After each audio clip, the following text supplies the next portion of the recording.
Oke guys, sebelum melanjutkan, jangan lupa like dan komen. Dan yang baru bergabung, jangan lupa subscribe dan aktifkan loncengnya.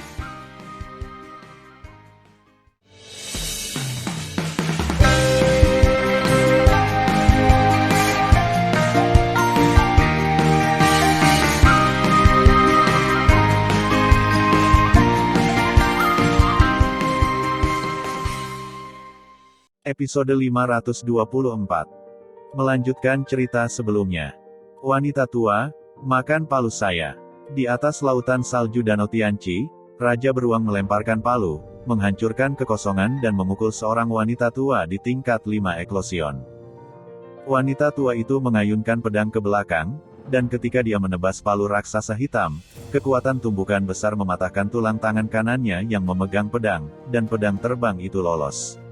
Pada saat yang sama, dia menebas palu godam itu 100 kaki jauhnya, menyelamatkan dirinya dari nasib terbunuh.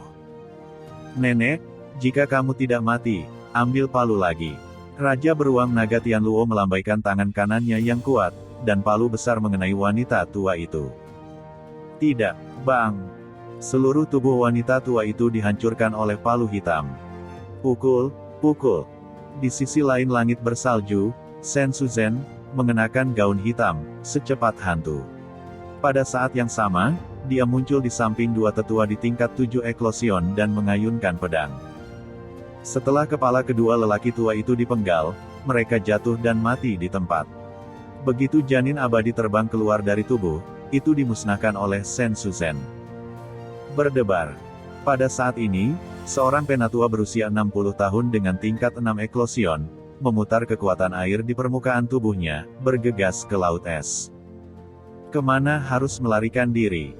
Dante Xianer mengepakkan sayap suci besar yang cerah setinggi 10 kaki dan menampilkan formula 10.000 pedang kuno, seperti para dewa yang datang ke dunia, bergegas ke laut salju Tianqi dan mengayunkan pedang.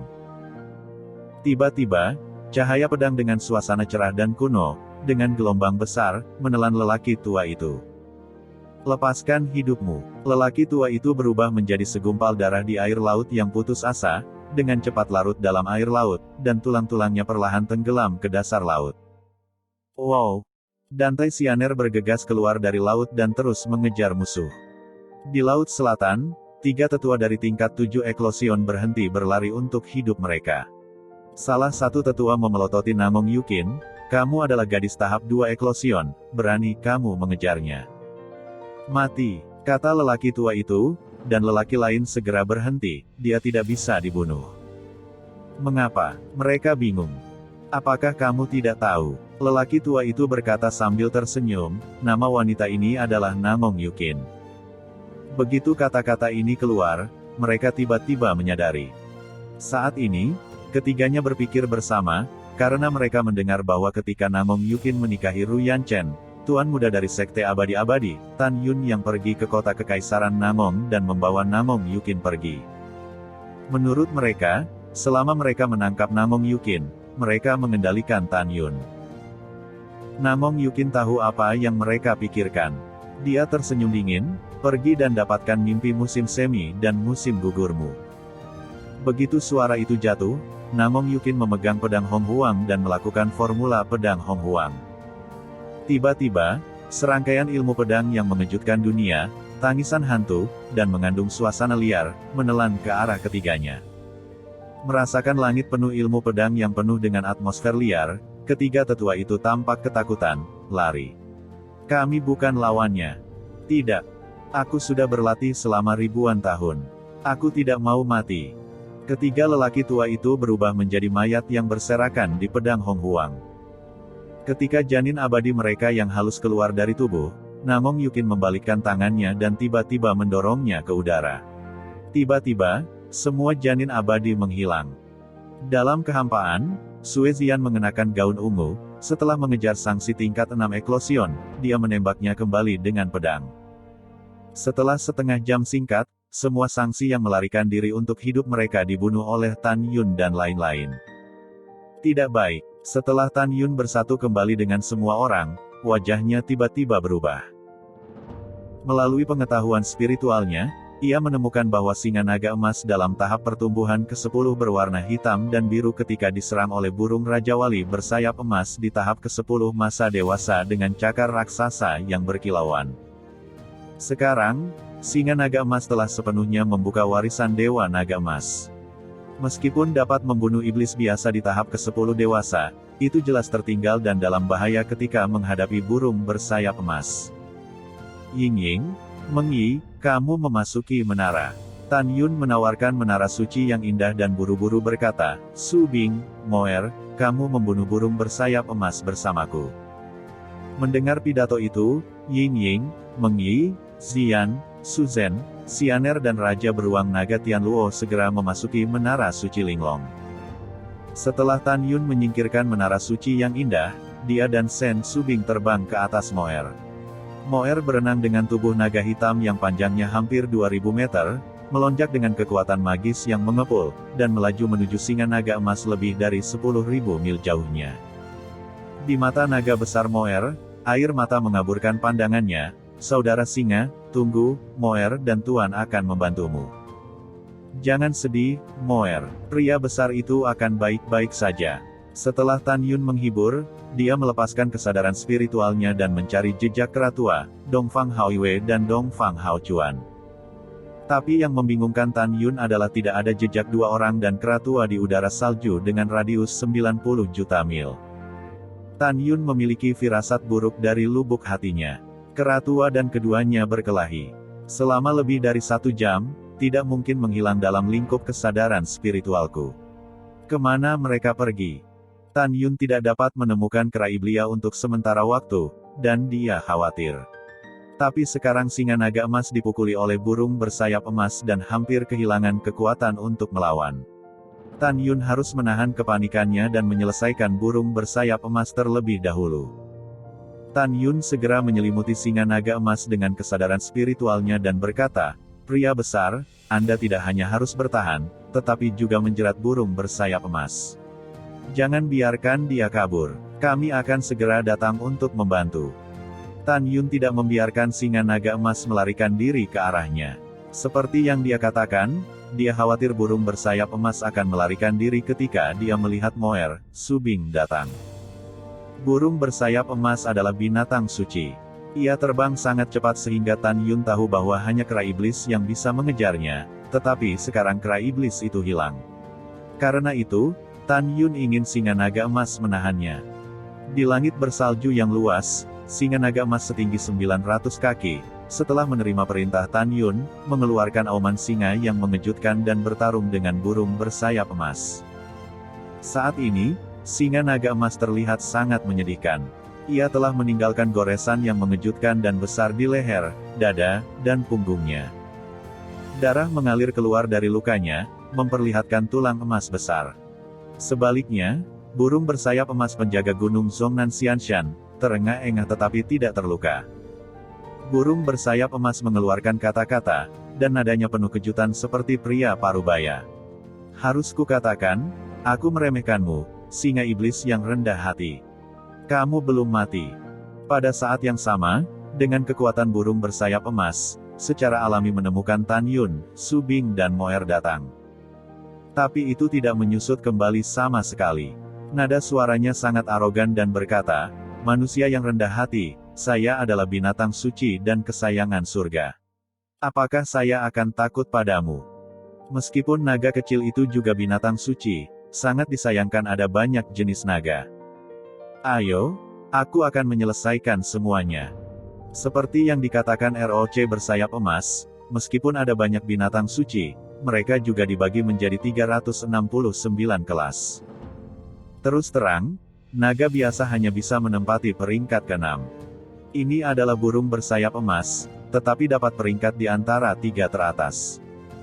Namun, apa yang tidak diketahui adalah bahwa meskipun kekuatan Moer rendah sekarang, dia adalah keluarga naga ajaib, yang menempati urutan kedua dalam binatang suci dan keluarga naga emas. Setelah ROC bersayap emas berbicara, matanya menunjukkan kilau haus darah, mengepakkan sayap emas untuk terbang melintasi kehampaan, dan memperlihatkan sepasang cakar emas setajam kail besar. Dengan darah panas, Mereka tertanam dalam dan kejam di dada dan perut singa Dewa Naga Emas. Setelah menggenggam tulang dada singa naga emas, cakar emas itu mencibir, "Pecahkan untukku." Kemudian, senyum manusiawi di wajah ROC bersayap emas menghilang, seolah-olah telah menemukan sesuatu yang mengejutkannya. Tidak peduli seberapa keras itu tidak bisa mematahkan tulang singa naga emas singa. "Klan singa yang rendah hati, tulangmu sangat keras," seru ROC bersayap emas. Secara alami, ia tidak tahu bahwa tulang singa naga emas adalah tulang Dewa Naga Emas. Mulut singa naga emas memuntahkan darah.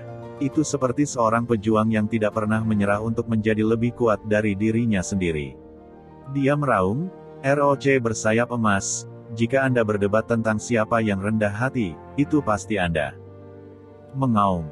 Mengambil keuntungan dari burung bersayap emas, singa naga emas mengaum, menjulurkan kuku depan kanannya, dan kuku jari kakinya yang tajam, dengan darah merah, menembus dada burung bersayap emas.